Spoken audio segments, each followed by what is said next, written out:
네, 여러분 안녕하십니까? 뉴스타트 3부 시작합니다. 네, 방금 들어온 속보 먼저 전해드리겠습니다. 북한 측에서 밝힌 내용인데요. 한국이 19일, 그러니까 나흘 전에 국경선 부근에 공사 중인 군에 경고 사격을 했다는 소식을 북한 측에서 밝혀왔습니다. 그러니까 우리 군이 국경선 부근 공사 중이던 북한 측에 경고 사격을 했다는 내용인데요. 네, 자세한 내용이 더 취재가 되는 대로 이어지는 뉴스에서 정리해서 전해드리겠습니다. 네, 다음 소식입니다. 이재명 대통령은 김혜경 여사, 수행원들과 함께 오늘부터 1박 2일 일정으로 일본을 방문합니다. 이 대통령은 일본에 도착하면 현지 숙소에서 제1동포와 오찬 간담회를 하고 바로 이어 이시바 시게루 일본 총리와 한일 정상회담 만찬을 진행합니다. 내일은 한일의원연맹 일본 측 정기 인사들과 접견한 뒤 오후에 미국으로 출국해 한미 정상회담 등 방미 일정을 소화할 예정입니다. 대통령실은 이재명 대통령의 오늘 일본 방문을 계기로 양국 정상이 정례적으로 오가는 이른바 셔틀 외교가 한일 외교의 새로운 모델로 발전하길 기대했습니다. 위성락 국가안보실장은 기자 간담회에서 글로벌 복합 위기 상황 속 정상이 직접 관여하는 정상 외교 수요가 갈수록 늘고 있다며 이같이 밝혔습니다. 특히 미 실장은 한일 협력 선순환의 기회를 활용해 과거 문제에 대해서도 유연하고 전향적인 논의가 가능하도록 여건을 조성할 거라고 강조했습니다. 우리 대통령이 미국보다 일본을 먼저 찾는 건 극히 이례적으로 한일 관계 발전에 대한 이재명 대통령의 의중이 크게 작용한 걸로 보입니다.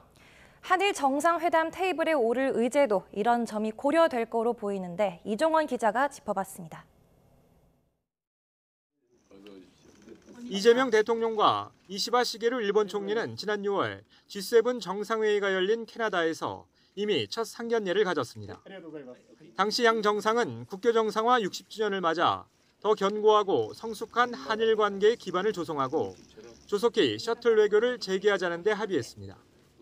작은 차이들이 또 의견의 차이들이 있긴 하지만 그런 차이들을 넘어서서 한국과 일본이 여러 면에서 서로 협력하고 서로에게 도움되는 관계로 더 발전해 나가길.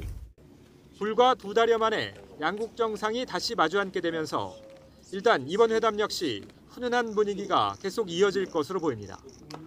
최근 이 대통령은 광복절 메시지를 통해 미래지향적인 한일 관계를 강조했고 이시바 총리는 같은 날 패전일 전몰자 추모식에서 간성을 언급했습니다. 戦争の惨禍を決して繰り返さない。あの戦争の反省と教訓を今改めて深く胸に刻まねばなりません。 특히 한미 정상회담 직전에 열리는 점은 회담 테이블에 오를 의제에도 영향을 미칠 전망으로 무엇보다 한미일 협력 삼각 공조 방안이 심도 있게 논의될 것으로 보입니다. 일각에선 이 대통령이 미국에 앞서 일본부터 들르는 건 한미일 협력의 약한 고리로 여겨지는 한일 관계에 대한 의지를 미국 측에 확실하게 전달하려는 의중이 깔린 것으로 보고 있습니다. 양국 모두 주요 대미 수출국이란 점에서 미국발 통상 압박에 대한 공동 대응도 주요한 의제가 될 것으로 보입니다. 또 이 대통령이 한반도 평화 구축의 진전을 위해 대북 화해 협력 정책에 대한 일본의 관심과 지지도 당부할 수 있습니다. 한일 그리고 한미일 공조 강화 방안은 물론 영내 평화와 안정, 지역 및 글로벌 이슈에 대해서도 허심탄회하게 의견을 나누게 될 것입니다. 한일 정상이 나란히 서는 공동 기자회견이 열릴 가능성도 커 보이는데 최근 한일 간 분위기를 반영한 새로운 선언이 발표될지도 주목됩니다. YTN 이종원입니다. 미국 현지 시각으로 25일 열릴 한미 정상회담에선 국방비 증액을 포함해 북핵 문제 등 다양한 의제가 테이블에 오를 걸로 보입니다. 조현 외교장관이 급하게 미국을 방문하는 등 현재 한미 간의 의제 조율이 한창인데요. 쟁점 사안은 뭔지 홍선기 기자가 짚어봤습니다. 트럼프 미국 대통령은 대선 후보 시절부터 최근까지 한국이 주한미군 주둔 비용을 더 내야 한다고 주장해왔습니다. We supply the militaries to many very successful countries. I mean, South Korea is making a lot of money, and they're very good. They're very good, but you know, they should be paying for their own military. 이번 한미 정상회담에서도 핵심 의제 가운데 하나가 바로 우리 정부의 국방비 증액이 될 것이라는 데는 이견이 없습니다.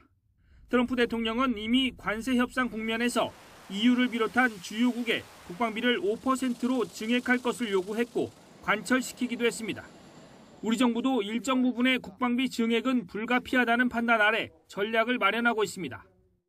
국제 정세가 워낙 어렵기 때문에 우리의 국방비를 좀 인상하고 국방력을 강화시켜 나가야 될 필요가 있다는 점이 하나 있고.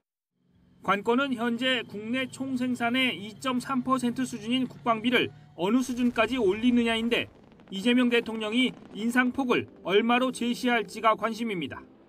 미국은 또 주한미군의 인원 감축이나 역할 변화, 동맹 현대화 논의도 의제로 올리고 싶어 합니다. 다만 이 부분은 미국의 대중국 견제에 우리가 동참한다는 의미와 맞닿은 민감한 문제여서 막판까지 한미 간 줄다리기가 있을 것으로 보입니다. 이번 한미 정상회담에서 또 한 가지 중요한 부분은 북핵 문제 논의와 대북 메시지입니다. 한미 양국은 모두 새 정부 출범 이후 북한과의 대화 필요성을 강조하며 여러 차례 메시지를 보내왔습니다. 북측의 체제를 존중하고 어떠한 형태의 흡수 통일도 추구하지 않을 것이며 일체의 적대 행위를 할 뜻도 없음을 분명히 밝힙니다. 이 밖에도 관세 협상에서 다뤄진 한미 조선 협력을 비롯한 양국 간 경제 협력 방안에 대해서도 폭넓은 논의가 이루어질 것으로 보여 회담 이후 나올 공동 성명이나 합의문 내용에 관심이 쏠립니다. YTN 홍성기입니다. 정부가 내년 연구개발 분야 예산에 역대 가장 많은 35조 원을 투자하겠다는 계획을 밝혔습니다. 이재명 대통령은 연구개발 분야에 대한 오해가 있었지만 이번 예산으로 정상으로 복귀한 것 같다고 말했습니다. 보도에 홍민기 기자입니다. 이재명 대통령이 취임 후 첫 국가과학기술자문회의에 참석했습니다. 대통령이 의장을 맡는 과학기술 분야의 최상위 의사결정기구를 주재한 겁니다. 이 대통령은 이 자리에서 내년도 연구개발 예산으로 35.3조 원을 투자하겠다고 밝혔습니다. 지난해 예산보다 20% 가까이 늘어난 역대 최대 규모 연구개발 예산안입니다. 과학기술 분야에 대한 투자와 관심을 얼만큼 가느냐에 따라서 국가의 미래가 결정되는 것 같습니다. 산업 수출 경쟁력 강화와 인재 육성, 기초 연구 등 크게 두 축으로 나눠 진짜 성장을 이끌겠다는 전략입니다. 인공지능 분야에는 2조 원을 투입해 국가적 역량을 키우고 나아가 인공지능 기본사회로 전환해 나가겠다고 밝혔습니다. 재생에너지 발전 확대, 국방과 기술 혁신도 주요 과제로 추진합니다. 다양성과 자율성이 보장되는 연구 생태계 회복도 주요 과제로 제시됐습니다. 3조 원을 투입해 개인 기초 연구 과제를 윤석열 정부 당시 수준보다 확대하고 단기 성과에 쫓기지 않도록 최소 연구 기간도 늘리겠다는 구상입니다. 이 대통령은 윤석열 정부에서 불거졌던 연구개발 예산 대폭 삭감 논란을 겨냥한 듯 이번 예산 편성이 정상으로 복귀하는 계기가 될 거라고 말했습니다. 불행하게도 이 R&D에 대한 일종의 오해나 약간의 문제점들 때문에 굴곡이 있긴 했습니다. 그러나 이제 이번 예산으로 이제 정상적인 증가 추세에 복귀한 것 같아요. 이번 예산안은 최종 정부 예산안 편성 과정을 거쳐 국회에 제출될 예정입니다. YTN 홍민기입니다. 구윤철 부총리 겸 기획재정부 장관은 AI 대전환이 인구 충격에 따른 성장 하락을 반전시킬 유일한 돌파구라며 총력으로 힘을 모아 단기간 내 반드시 가시적 성과를 창출하도록 지원하겠다고 말했습니다. 구 부총리는 정부 서울청사에서 새 정부 경제성장 전략 합동 브리핑을 갖고 저성장의 벽을 넘어 다시 한번 도약하겠다며 이같이 밝혔습니다. 구 부총리는 글로벌 시장에서 국가 경쟁력은 세계 1등 제품과 서비스를 몇 개나 만들어내고 있는지에 달려있다면서 재정과 세제, 금융, 인력, 입지와 규제 완화 등 국가의 모든 역량을 총동원해 세계 1등 제품과 서비스 개발을 집중 지원하겠다고 강조했습니다. 국민의힘 대표직을 놓고 김문수, 장동혁 후보가 결선 대결을 펼치게 됐습니다. 당 선거관리위원회는 어제 청주에서 열린 전당대회에서 당원 선거인단 80%와 여론조사 투표 20%를 반영한 결과 두 후보가 상위 2인에 들었다고 발표했습니다. 김문수 후보는 결선 진출 소감에서 9박 10일 동안 특검으로부터 당사를 지켜왔다며 107명의 의원과 500만 당원이 합심해 이재명 독재 정권과의 싸움에 앞장서겠다고 말했습니다. 장동혁 후보는 분열을 안고 갈 것인지 내부 총질자를 정리하고 단일 대우로 갈 것인지 선택이 남아있다며 자신을 선택하는 게 당 혁신과 미래를 선택하는 거라고 밝혔습니다. 당대표는 내일과 모레 선거인단 투표와 여론조사를 거쳐 오는 26일 최종 결정됩니다. 국민의힘 새 최고위원회는 신동욱, 김민수, 양양자, 김재원 후보가 선출됐습니다. 당 선관위는 당원 선거인단 투표 80%와 여론조사 20%를 반영해 이 같은 결과를 발표했습니다. 청년 최고위원회는 우재준 후보가 당선됐습니다. 국민의힘 당권 경쟁이 김문수, 장동혁 두 반탄 주자끼리의 맞대결로 확정되면서 표심의 향방에도 관심이 쏠립니다. 찬탄파의 표가 어디로 향할지, 또 결선 기간 반탄 주자 사이에 얼마나 날선 공방이 오갈지도 주목되는 부분입니다. 박광열 기자가 보도합니다. 탄핵 찬성파 대표 주자 한동훈 전 대표가 불출마를 선언한 가운데 링에 오른 찬탄 주자들. 강성 발언으로 눈길을 끌었지만 구도를 뒤집긴 역부족이었습니다. 그게 바로 망고 역적이고 대역죄인이죠. 과거 같았으면 삼족을 멸할 정도로 중범죄입니다. 반탄 주자끼리의 결승전, 찬탄, 중도 세력 표심이 주요 캐스팅 보트가 될 거란 관측이 높습니다. 자연스레 찬탄파와의 갈등 해법을 둘러싼 두 후보 온도차에도 시선이 쏠립니다. 장동혁 후보는 경선 기간 숫자가 중요한 게 아니라며 당론에 역행하는 사람들과의 과감한 결별 필요성을 거듭 주장했습니다. 내부 총질을 하는 분들이 당에 남아있다는 것 자체가 통합이라고 생각하는 것, 저는 그 자체가 말이 되지 않는다고 생각합니다. 반면 김문수 후보는 개헌저지선 사수 중요성을 부각하며 통합을 강조했는데 우리가 분열해서 개헌저지선이 무너지면 이재명 정권은 곧바로 개헌에 착수할 것입니다. 일각에선 결선에서의 친한계 표심을 염두에 둔 전략적 포석이 아니냐는 해석도 나왔습니다. 일부는 투표 포기, 또 참여하면 누굴 찍을 것인가인데 한동훈 지지자들이 봤을 때 덜 미운 사람. 친한계 선택은 어떻게 됩니까? 집으로 가야죠. 크게 관심이 없을 것 같아. 완충지대 없는 1대1 구도 역시 주목할 지점입니다. 윤어게인, 전환길 이슈 등 휘발성 있는 주제를 두고 본격 선명성 공방 가능성을 배제할 수 없습니다. 아직 의원들 뇌리에 깊숙이 남아있는 지난 대선 한덕수와의 단일화 불발 문제 등을 둘러싸고 견제구 이상의 전면전이 오갈지도 관심입니다. 전 당원 투표 속에서 후보 교체 시도가 좌절돼서 제가 공식 후보가 됐습니다. 결과적으로 우리는 후보 단일화를 이룩했습니다. 여론조사를 통해서 아름답게 단일화를 이루겠다는 약속이었고 23번이나 약속을 하셨습니다. 그리고 최종 후보로 나갔으니까 단일화된 거 아니냐라고 하는 것은 저는 궤변에 가깝다고 생각합니다. 찬탄, 반탄 구도가 지배한 이번 전당대회, 누가 당을 수렁에서 끌어올릴 적임자일지 제대로 된 경쟁이 지금부터라도 절실하다는 지적의 목소리도 적지 않습니다. YTN 박광일입니다. 조국 전 조국혁신당 대표가 출소 이후 광폭 행보를 이어가자 더불어민주당 안에선 불편한 기색이 감지됩니다. 이재명 대통령의 지지율 하락과 국정 운영 부담을 감수하고서도 특사를 감행했지만 몸을 낮추지 않고 있다는 볼멘 소리가 나오는 겁니다. 윤웅성 기자입니다. 출소 일주일 만에 복당과 함께 당직까지 맡은 조국 전 조국혁신당 대표가 그야말로 광폭 행보에 나서고 있습니다. 조 전 대표는 사법적 판단이 끝났지만 국민에게 정치적 선택을 받겠다는 의중을 강하게 드러냈는데 저희 비판하신 분까지 포함해서 국민들의 제 의견을 다시 얘기하고 이 정치적 선택을 받아야 되는 거죠. 유튜브 방송 출연에 언론 인터뷰, 그리고 SNS 활동까지 다양한 분야에서 공개 활동을 시작했습니다. 특히 내일부터는 현장 행보도 본격화합니다. 자신이 창당을 선언한 장소인 부산 민주공원을 방문한 뒤 경남 양산 평산마을을 찾아 문 전 대통령을 만날 예정입니다. 이튿날에는 봉하마을에서 노무현 전 대통령 묘역을 참배하고 권양숙 여사도 예방할 계획입니다. 26일부터는 사흘 일정으로 호남 지역도 찾아 종교계와 시민사회계 인사들을 만납니다. 호남은 내년 6월 지방선거에서 더불어민주당과 조국혁신당 사이 경쟁이 예상되는 곳이라 벌써 지방선거 모드에 돌입한 것 아니냐는 해석들도 나오고 있습니다. 이 같은 상황에서 민주당 내부에서는 불만 기류가 감지됩니다.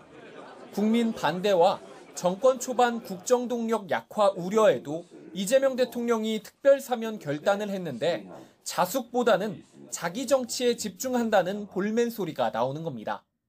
특히 특사를 공개적으로 요구했던 민주당 강득구 의원은 국민에게 개선 장군처럼 보이는 건 아닌지 걱정스럽다며 조금 더 자숙과 성찰의 시간을 가질 것을 당부하기도 했습니다.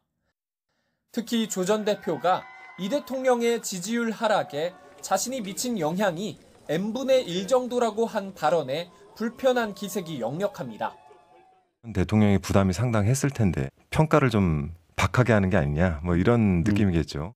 대통령실의 사면 복권에 대한 그런 이제 메시지라든지 또 국민들의 입장 이런 것을 좀 고려를 하셔서 조금 신중한 행보를 하시는 것이 좋겠다.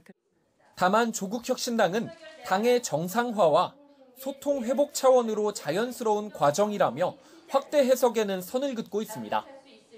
민주당의 불편한 기류는 공정 이슈와 맞물려 민심이 민감하게 반응하고 있다는 우려가 깔려 있습니다. 민주당과 조국혁신당 사이 견제와 갈등은 내년 지방선거를 앞두고 심화할 가능성이 큰데 조 전 대표가 이와 관련한 공개적 메시지를 낼지도 주목됩니다. YTN 윤홍성입니다. 국회는 오늘 오전 9시 본회의를 열어 이른바 노란봉투법으로 불리는 노조법 2, 3조 개정안을 상정합니다. 국민의힘은 노란봉투법이 불법 파업을 조장하고 기업을 해외로 내쫓아 투자와 성장의 발목을 꺾을 거라고 반발하며 필리버스터, 즉 무제한 토론을 예고했습니다. 다만 절대 다수 의석인 더불어민주당은 국회법 규정을 토대로 내일 필리버스터를 강제로 종료시키고 법안 처리에 나설 전망입니다. 통일교의 국민의힘 선거 개입 의혹을 수사하고 있는 민중기 특별검사팀은 중앙당사 압수수색에 강제 집행 모양새를 피하려 부단히 애를 써왔습니다. 이제 전당대회가 끝나고 책임 있는 지도부가 들어서면 협의를 마무리 짓고 다시 압수수색에 나설 거란 전망도 나옵니다. 이준엽 기자가 보도합니다. 특검은 그동안 국민의힘 압수수색에 대해 끝까지 협의하겠다는 자세를 고수했습니다.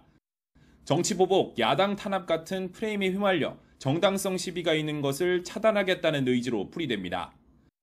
그러나 압수수색이 국민의힘 전당대회 뜨거운 감자로 떠오르며 철야농성 같은 진풍경을 낳았고 첫 영장은 시한을 넘겨 집행불능 처리됐습니다. 특검은 전체 당원 명부 유출 없이도 통일교 신도와 당원의 일치 여부만 대조할 수 있다며 설득에 힘을 쏟아왔는데 이제 전당대회가 마무리되고 비상대책위원회 체제가 끝나면 좀 더 책임 있는 협의가 가능할 거란 기대를 내비치고 있습니다. 특히 국민의힘이 범죄 혐의와 명단의 관련성을 좀 더 명확히 해달라며 조건부로 압수수색에 응할 가능성을 거론한 데에도 주목하고 있습니다. 영장에 나타난 범죄 사실하고 직접적으로 관련이 있는 수준 내에서 당원 명부하고 대조를 요청한다면 우리 당은 과거에도 그런 사례가 있고 이에 특검이 국민의힘이 언급한 조건을 고려해 영장을 재청구하고 향후 협의에서도 이를 내세울 수 있다는 전망이 나옵니다. 다만 수사기간이 제한된 특검의 특성상 국민의힘의 버티기가 이어지면 영장에 따른 강제 수사도 검토해야 하는 것 아니냐는 관측도 나옵니다. YTN 이준엽입니다. 더불어민주당 정청래 대표는 내란 특검이 국회 사무처를 압수수색하며 국민의힘 추경호 의원을 피의자로 적시한 걸 두고 국민의힘을 10번, 100번도 해산시킬 수 있을 거로 본다고 말했습니다. 정 대표는 어제 최고위원회의에서 국민의힘은 내란에 직접 연루된 정당으로 내란 음모와 선동 혐의로 해산된 통합진보당 사례로 볼 때 해산시키지 못할 이유는 없다며 이같이 밝혔습니다. 이어 특검 수사에서 추경호 의원의 국회 비상계엄 해제 표결 방해 의혹 혐의가 확인된다면 내란 주요 임무 종사자로서 사형이나 무기징역 또는 5년 이상 징역형을 피하기 어려울 거라고 지적했습니다. 특검이 김건희 씨 주변 측근으로 분류되는 인물들의 신병을 잇따라 확보했습니다. 정점을 향한 수사에 발판을 마련한 건데 이 측근들의 입이 열릴지 주목됩니다. 김영수 기자가 보도합니다. 이종호 전 블랙펄 인베스트먼트 대표와 건진법사 전성배, 집사 김혜성 씨까지 모두 김건희 씨와 자주 소통했거나 오래전부터 친분이 있는 측근으로 특검 수사에서는 이른바 키맨으로 꼽힙니다. 특검이 3사람의 신병을 확보했습니다. 윤 전 대통령 부부와의 친분을 언급한 게 맞나요? 김건희 여사에게 이정필 씨 형량을 청탁한 사실이 맞나요? 도이치모터스 사건에서 주로 거론됐던 이종호 전 대표는 3부 체크라는 SNS 대화로 삼부토건 주가 조작 의혹에 불을 지폈습니다. 주가 폭등의 재료였던 윤 전 대통령 부부의 우크라이나 방문 경위를 들여다보고 있는 특검이 이 전 대표를 건너뛰는 증거를 확보할 가능성도 없지 않지만 의혹이 시작된 이 전 대표에서부터 단서를 찾아가는 게 더 빠를 수 있습니다. 결국 이 전 대표 입이 중요한데 최근 배우자가 삼부토건 관계사 웰바이오텍 주식으로 이익을 본 사실이 확인됐고 특검은 회사를 압수수색했습니다.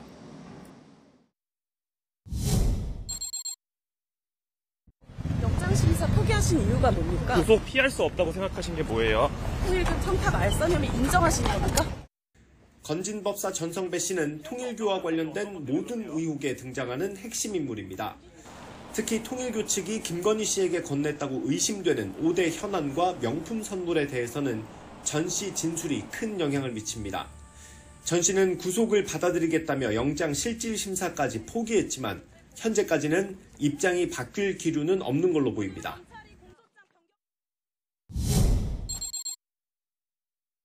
저는 무고하고 떳떳하며 어떠한 부정이나 불법적인 일에 관여한 바가 없습니다. 집사 게이트 의혹은 수사 초기 특검에서 수사력을 집중했던 사건 가운데 하나입니다. 일단 횡령 혐의로 집사 김예성 씨 신병을 확보한 특검은 빼돌린 33억 원 용처를 추궁하며 돈의 흐름을 쫓고 있습니다. 여기서 김건희 씨 흔적을 찾지 못하면 특검은 김예성 씨나 투자한 기업인들을 통해 투자 배경과 경위를 파고들 수밖에 없습니다. 수사 대상은 많고 기간은 한정된 갈 길 바쁜 특검 앞에서 측근들의 입이 열릴지 아직은 불투명합니다. YTN 김영수입니다. 김건희 씨가 오늘로 예정된 민중기 특별검사팀의 조사에 불출석 뜻을 내비치면서 특검은 오는 25일로 재소환을 통보했습니다. 특검은 언론 공지를 통해 오늘 오전 10시에 소환한 김 씨가 건강상 이유로 불출석 사유서를 제출했다고 밝혔습니다. 이어 25일 오전 10시로 재소환을 통보했다고 덧붙였습니다. 김 씨 측은 특검에는 자필 불출석 사유서에서도 25일부터 출석 가능하다고 밝힌 만큼 재소환은 응할 전망입니다. 비상계엄 관련 내란과 외환 의혹을 수사하는 조은석 특별검사팀에 출석한 한덕수 전 국무총리가 13시간 반에 걸친 조사를 받고 귀가했습니다. 한 전 총리에 대한 조사는 지난달 2일과 지난 19일에 이어 이번이 3번째입니다. 한 전 총리는 조사를 마친 뒤 계엄 선포문을 언제 처음 받았고 왜 당일에 선포문을 본 적이 없다고 말했는지 또 진술을 번복한 이유가 뭔지 기자들이 물었지만 아무 답변도 하지 않은 채 귀가했습니다. 특검은 조사에서 한 전 총리를 상대로 계엄 전후 국무회의 상황과 또 계엄 선포를 막지 못한 이유 등을 조사한 거로 보입니다. 윤석열 전 대통령 부부에 대한 3대 특검의 전방위 수사가 진행되는 가운데 주요 관련자들의 휴대전화가 유난히 순환당하고 있습니다. 부서지거나 망가지는 일이 적잖게 벌어지고 있는데 특검 수사팀들도 골치 아플 수밖에 없어 보입니다. 조성호 기자입니다. 이종호 전 블랙펄 인베스트 대표는 김건희 씨의 계좌 관리인으로 알려진 최측근입니다. 최상병 사건 외압 의혹의 핵심 피의자 임성근 전 사단장 9명을 청탁한 혐의로 지난달 10일 특검 압수수색을 받았습니다. 그로부터 닷새 뒤 측근 A씨와 함께 자신의 휴대전화를 없애려던 정황이 포착됐습니다. 전화기는 연기가 날 정도로 밟힌 채 한강공원에 버려졌는데 특검이 찾아냈습니다. A씨는 증거인멸 혐의로 입건됐습니다. 이종호가 2025년 7월 10일 우리 특검의 압수수색 이후에 측근과 함께 한강공원에서 증거를 인멸한 사실을 확인했습니다. 김 씨에게 수천만 원짜리 명품 시계를 사서 건넸다고 특검에 털어놓은 서성빈 씨의 휴대전화도 온전치 않았습니다. 김 씨와 연락을 주고받은 걸로 의심받는 바로 그 전화기입니다. 특검에 불려나오기 불과 며칠 전에 해수욕장에 놀러 갔다가 문제가 생겼던 겁니다. 서 씨는 YTN과 통화해서 원래 쓰던 게 반년쯤 전에 고장이 나 수리했고 선물 받은 새 휴대전화와 함께 쓰고 있었는데 바닷가를 거닐다가 이전에 쓰던 게 완전히 망가졌다고 했습니다. 증거를 없애려는 의도는 없었다고 항변했습니다. 앞서 김 씨 의혹을 수사하는 민중기 특검팀은 이른바 문고리로 불리는 유경옥, 정지원 전 대통령실 행정관이 수사전으로 휴대전화를 초기화한 걸 파악했습니다. 김 씨 자신도 윤석열 전 대통령 파면 이후 휴대전화를 초기화했고 수사기관엔 비밀번호를 알려주지 않았습니다. 특검은 김 씨의 구속영장 심사를 앞두고 제출한 방대한 의견서에 증거인멸 우려 근거로 이런 내용을 상당 분량 담았고 김 씨는 구속됐습니다. 특검 문턱에서 유독 부서지고 고장나고 삭제되는 순환을 당하는 휴대전화들. 정말 우연인지 아니면 주인들이 죄를 숨기려고 일부러 그런 건지 특검 수사 결과와 함께 진실이 드러날 전망입니다. YTN 조성호입니다.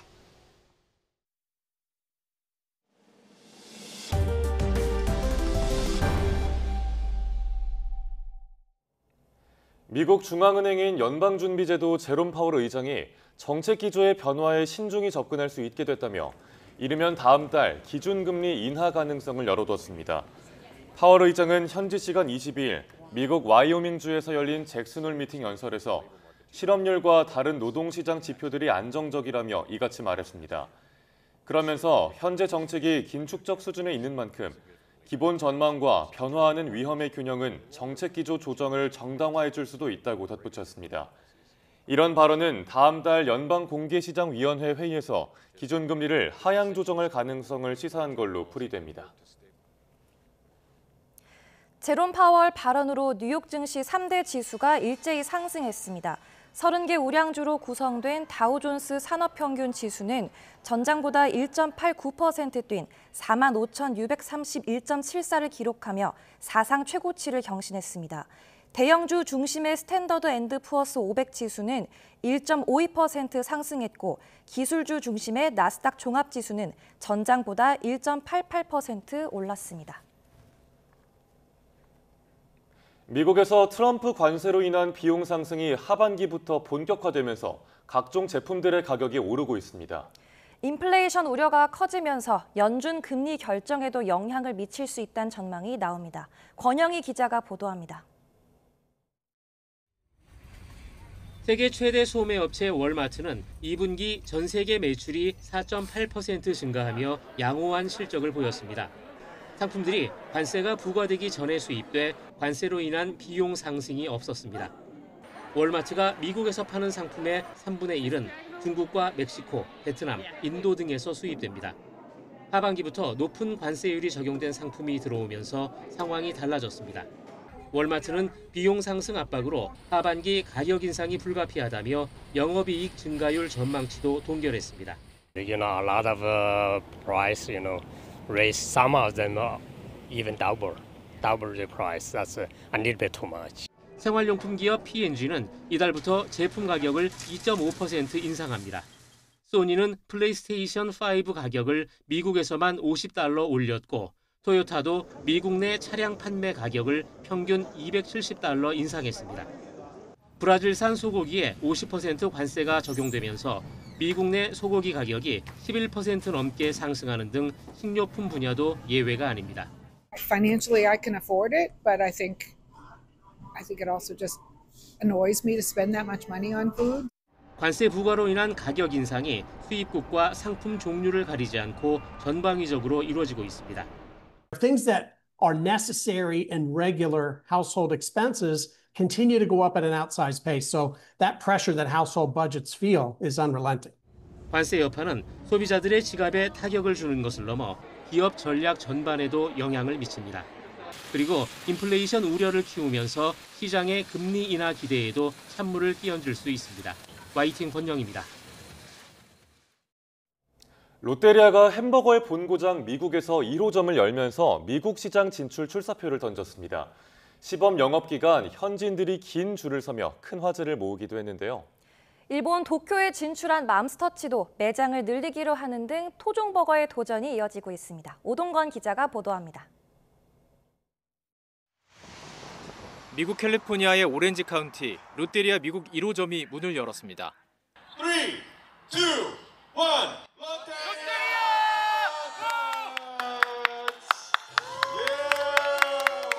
롯데그룹은 지난 2023년 미국 법인 롯데 GRS USA를 설립한 후 약 2년간의 준비 끝에 햄버거의 본고장 미국에서 도전장을 던졌습니다. 본격 개점에 앞선 시범 영업부터 1시간 넘게 줄을 설 정도로 일단 현재 반응은 뜨거웠습니다. So I'm expecting flavor. I'm expecting culture. So yeah, I can't wait to try it. Yeah, it already smells really good. So I think it's just going to be great. 롯데리아는 미 서부의 대표적 브랜드인 인앤아웃 버거 바로 근처에서 미국 전용 메뉴인 불고기 디럭스 버거와 국내에선 단종된 불고기 새우 버거 등으로 승부수를 던졌습니다. There's a different taste to the K-burger versus like a US burger is more like salty and deep flavor, but the K-burger has more sauce and sweet and sort of savory taste. 롯데리아는 베트남에서의 경험을 발판으로 미국에서의 성공을 자신하고 있습니다. 지난해 흑자 전환에 성공한 롯데리아 베트남은 253개의 매장을 운영하며 현지 패스트푸드 시장 1위를 점하고 있습니다. 토종버거 브랜드의 도전은 일본에서도 이어지고 있습니다. 2024년 4월 도쿄 시부야에서 첫 직영점을 연 맘스터치는 일본 진출 1년 만에 누적 방문객 70만 명, 매출 약 50억 원을 돌파했습니다.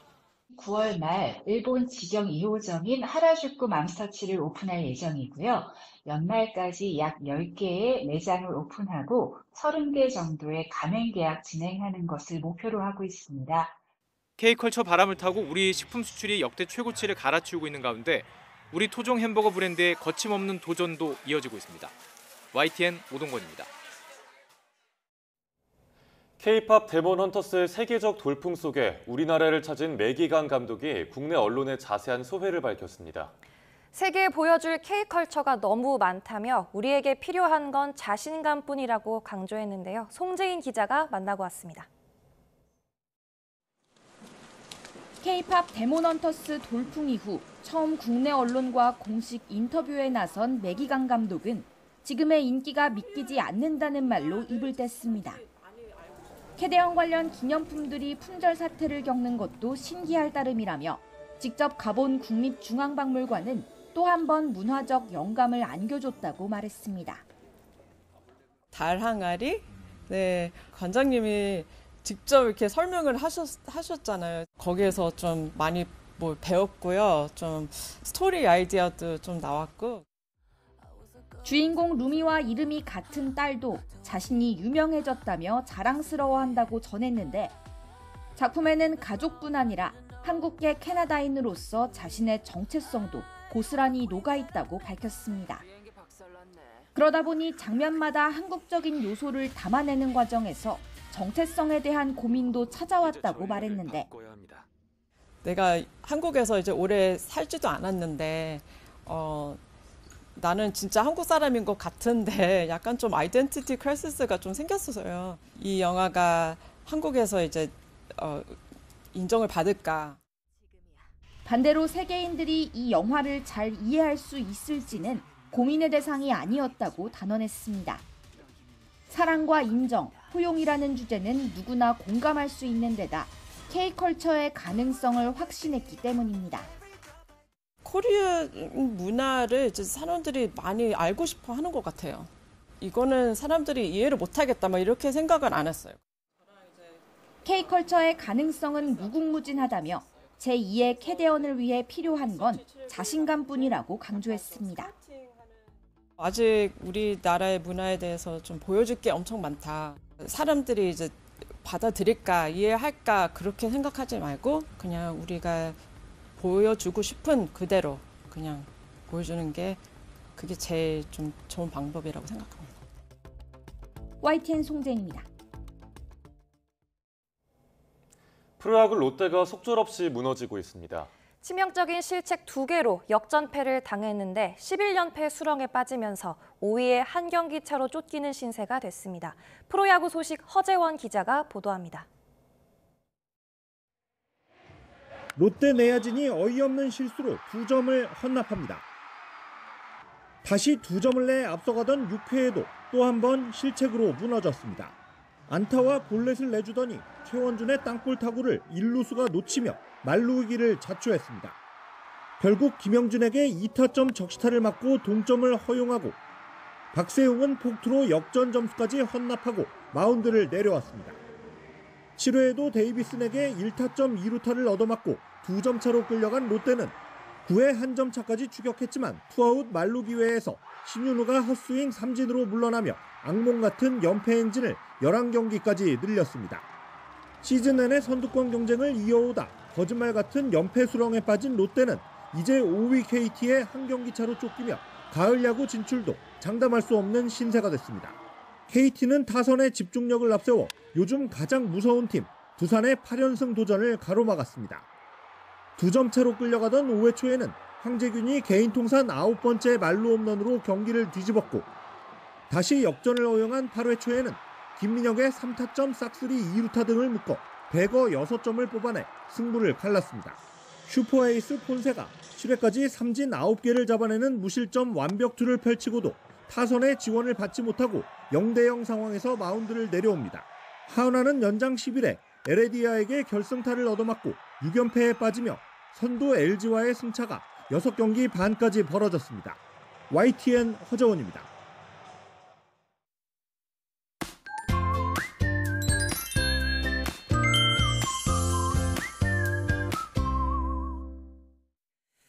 절기처서지만 절기와 무색하게 푹푹 찌는 폭염이 계속됩니다. 현재 전국 대부분 지방에 폭염 경보가 이어지고 있는데요. 오늘 서울의 낮 기온은 34도, 강릉과 대구는 36도까지 올라서 숨이 턱턱 막히겠습니다. 대기 불안정으로 소나기도 오는데요. 수도권과 강원도, 제주도는 오전부터 밤사이 소나기가 조금 오겠습니다. 오늘 전국에 가끔 구름이 많겠고 자외선과 오존 모두 강하겠습니다. 밤사이에도 곳곳에 열대야가 나타났습니다. 특히 강릉은 현재 30.3도로 초열대야가 나타났고요. 서울 27.5도, 청주 26.7도 보이고 있습니다. 낮 기온 살펴보면 서울이 34도, 청주 35도, 대구 36도까지 오를 것으로 보입니다. 내일도 곳곳에 소나기가 오겠고 다음 주에는 중부지방을 중심으로 비가 자주 내릴 전망입니다. 날씨였습니다. 뉴스타트 3부 마칩니다. 시청해주신 여러분 고맙습니다.